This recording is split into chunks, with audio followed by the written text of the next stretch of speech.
Okay. Okay.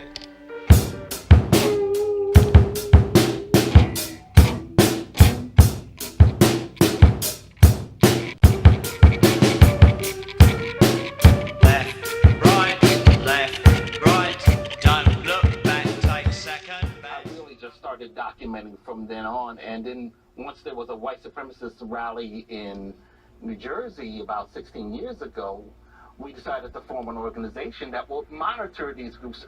The next stop is 100 Stand clear of the closing doors, please. Self-defense and retaliation have been on my mind as of late, especially when it comes to our enemies on the right. I want to talk about this latest crop of triggered videos from the alt-right man-babies of the manosphere. This time, some piece of shit, as reported by this useful idiot of fascism known as Turd-Flinging Monkey, talked about poor Melania Woes, a YouTuber who was recently doxxed by a Scottish anti-fascist blog known as 1,000 Flowers. This blog also describes itself as a blog launched on International Women's Day 2013 by an unsavory cabal of queers, feminists, and trolls. This sounds like good people to me. You don't have to look at some large undertaking like socio-economic revolution as an example of extremes to make radical change. We can also look at going nuclear with our reactionary enemies of social media and social networks by simply doxing them. Consider it a form of whacking these cocksuckers into silence. Now, I'm sure you, the coon, you, the white racist, you, the pro-rapist anti-feminist, are going to whine and say, well, you're protecting your identity because you want to protect your family and privacy. Hypocrisy much?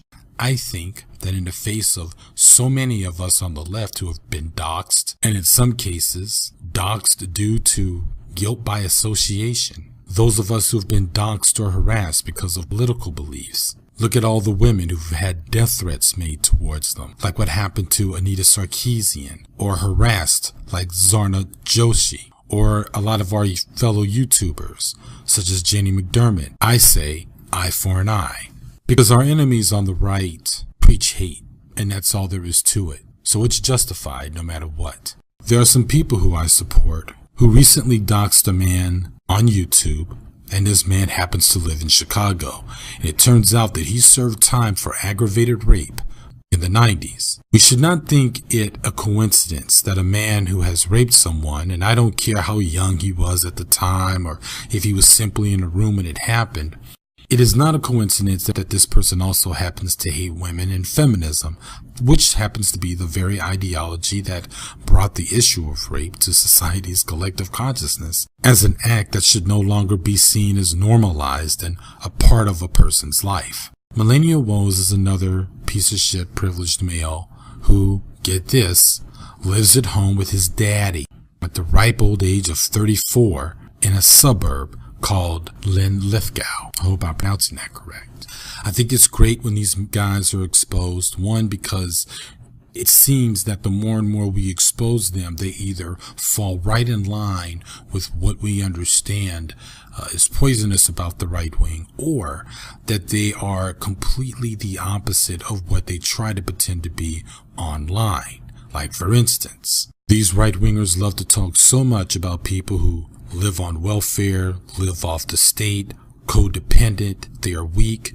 But how can you talk about people who are living off the state and when you yourself are 34 years old and living off of your father? So yeah, I'm all about the doxing. And even though it can happen to us, it happens if it happens. I know that when I started this channel, I took a great deal of precautions to make sure that it wouldn't happen to me. If it comes to you guys and you're my fucking enemy, I could care less. So anyway, that's all I have to say about that. We're past the time of turning the other cheek or having to be victims. My next upcoming video is actually sort of in line of what I'm talking about, where I want to take on the argument, and this is usually comes as a debate between liberals and revolutionary leftists, and that of course very much about the road of revolution and its connection to violence.